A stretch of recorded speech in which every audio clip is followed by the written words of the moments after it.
Hey friend, in this video we're going to be painting a really fun, speckly, swirly tie-dye background. So tie-dye is all the rage. I don't know what that was, but it's all the rage these days.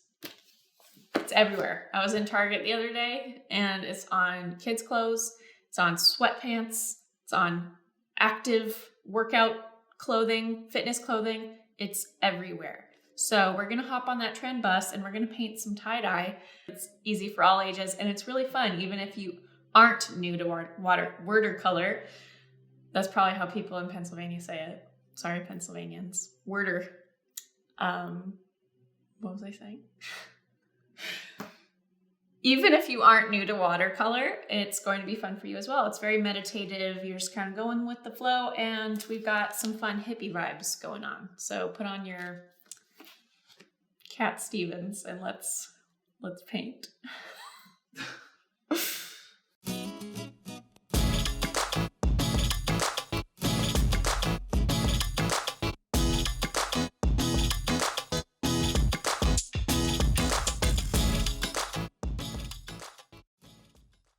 Okay, so to start, I am just going to grab water using the largest brush that I have on hand, and I'm going to paint in a box or a square, or you can do a rectangle, or you can do your whole sheet of paper.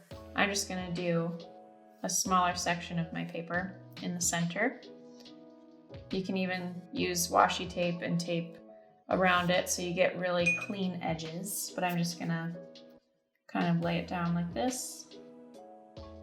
And I want to go over the entire area quickly with water only, just to make sure that it stays really wet. The fun part of this tie-dye experiment is when you place the pigment and it explodes and creates this big burst or firework of color. And the colors start to blend together and create these fun explosion moments. So you want to make sure that it stays really wet on the base before you add pigment to it. Then I'm going to grab my size 6 brush, a lot of water, and some opera rose. And I'm just going to be creating this spiral of different colors. So I'm going to start with opera rose first, and then I'm going to go around that with a different color and then a different color.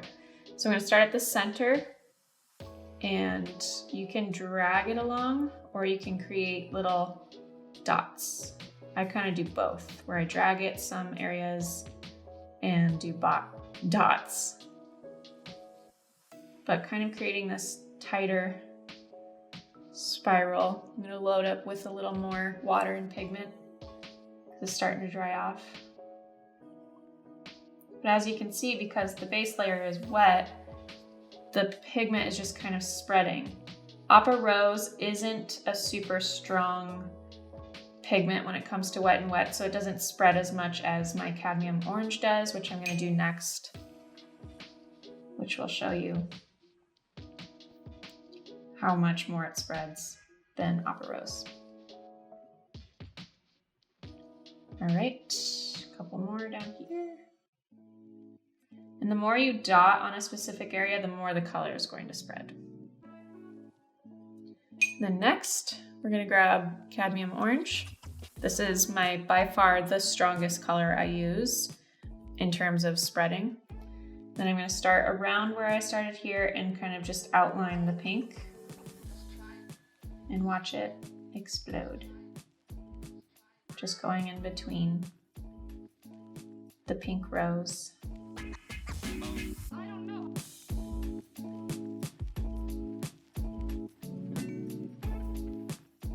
Using the point of my brush so it creates these little dots.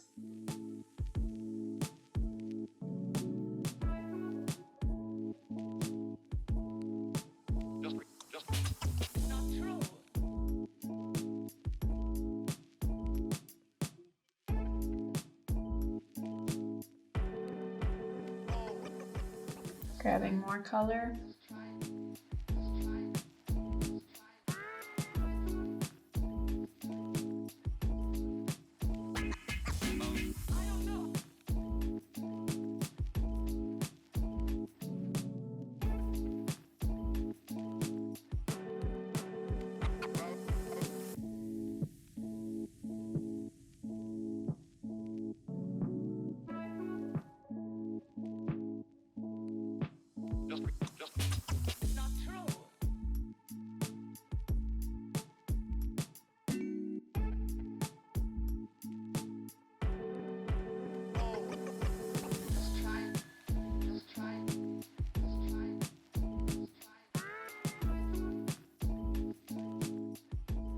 Then I'm just gonna add some cobalt blue only to these outer edges. I'm not gonna go in the center because I don't want it to get too muddy and brown where it's super tight.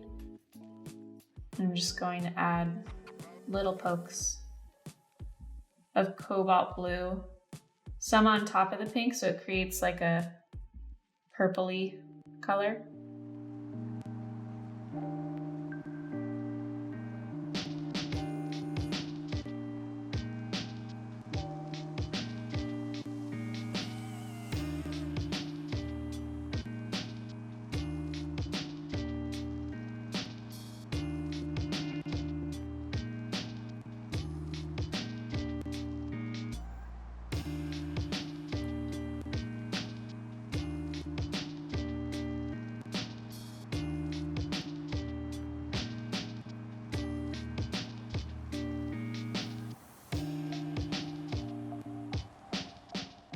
Okay, lad.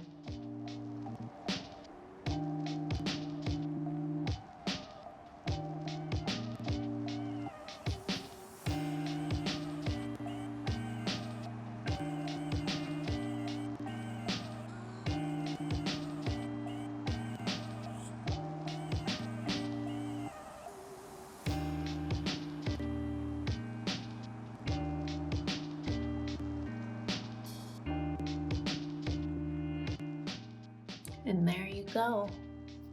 Fun speckled tie-dye.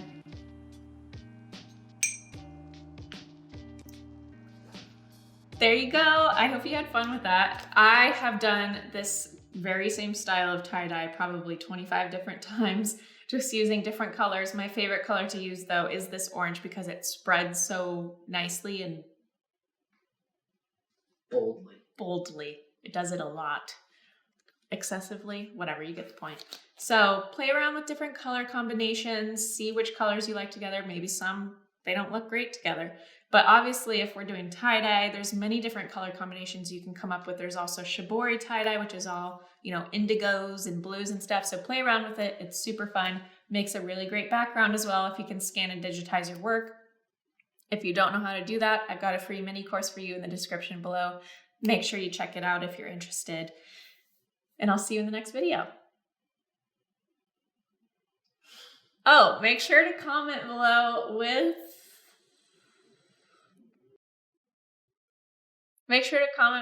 your favorite. Make sure to comment below with your favorite 70s hippie vibe song that we can listen to while we paint this, so that people scrolling in the comments can be like, I'm gonna put that on while I paint this tie-dye tutorial. See you in the next video.